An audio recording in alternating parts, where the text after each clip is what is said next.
pour nous renseigner un petit peu sur l'utilisation du cadre, parce qu'on avait bien cette impression, on était constamment sollicités, mais nous avons fait une enquête au niveau national en envoyant un questionnaire à nos 47 États membres. Il y en a 30 qui ont répondu, c'était en octobre 2006, et il ressort de cette enquête que pour 90% de nos États membres, le cadre était essentiellement utilisé pour la révision des curriculums des programmes de langue. Pour 87% de ces États, il était aussi très pertinent et utilisé pour la révision des examens et des tests. Et encore, pour 78% pour la formation des enseignants. Donc c'était au départ surtout les curriculums, les examens et la formation des enseignants. Mais nous avions, nous, au Conseil de l'Europe, de plus en plus de demandes dans le domaine de l'évaluation. Donc à partir de ces demandes insistantes, nous avons fini par accepter une proposition du gouvernement de la Finlande et nous avons organisé en juillet 2002 un premier séminaire sur comment faire pour relier tous ces examens de langue, tous ces tests de langue au niveau du cadre européen commun de référence. En 2003, d'une façon très intensive, il y a un groupe d'auteurs qui a travaillé sur ce manuel, qui est sorti seulement en 2006, après une bonne phase de pilotage, et qui est sorti en français hier. Il est disponible sur notre site internet depuis hier. L'un des traducteurs est ici présent et c'est vraiment grâce à 3 membres du CIEP que nous avons pu avoir ce manuel en français, ce pourquoi nous sommes vraiment très reconnaissants, puisqu'il aurait été vraiment dommage que toute cette terminologie dans le domaine de l'évaluation existe seulement en anglais. Donc voilà, ce manuel est disponible aussi. Nous allons aussi mettre très bientôt en ligne un autre manuel, parce que celui qui vient d'être traduit vers le français, qui existe en anglais depuis 3 ans, est pour relier les examens existants au niveau du cadre. Mais il y avait beaucoup de personnes qui nous demandaient encore, mais comment faire pour élaborer des nouveaux examens, déjà à partir du cadre.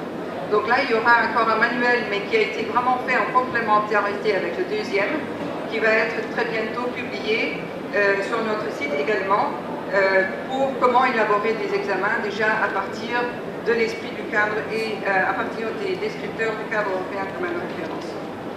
À partir de ça, toujours dans le domaine de l'éducation, nous avons publié c'est beaucoup dire, c'est Cambridge University Press qui a publié un recueil d'études de cas d'organismes qui ont utilisé ce manuel pour relier les examens et qui ont donc reporté sur les procédures qu'ils ont suivies pour arriver à la conclusion que leurs examens, leurs tests, etc., étaient au niveau A2, au B1, etc.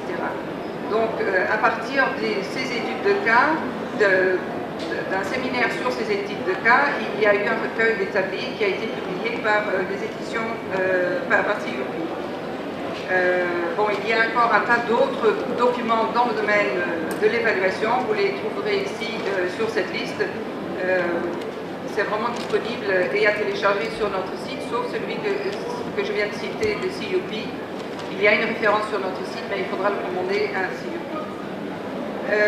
Donc ça montre bien que dans le domaine de l'évaluation, il y a eu énormément d'intérêt, à un tel point que l'Union européenne, la Commission européenne plus expressément, à partir d'une décision des gouvernements dans le Conseil européen de Barcelone, ils ont décidé de faire un indicateur de compétences en langue et la Commission européenne a fait une recherche sur le matériel, les niveaux, les cadres disponibles pour faire un tel indicateur, pour voir où en sont les jeunes européens en ce qui concerne leurs compétences en langue.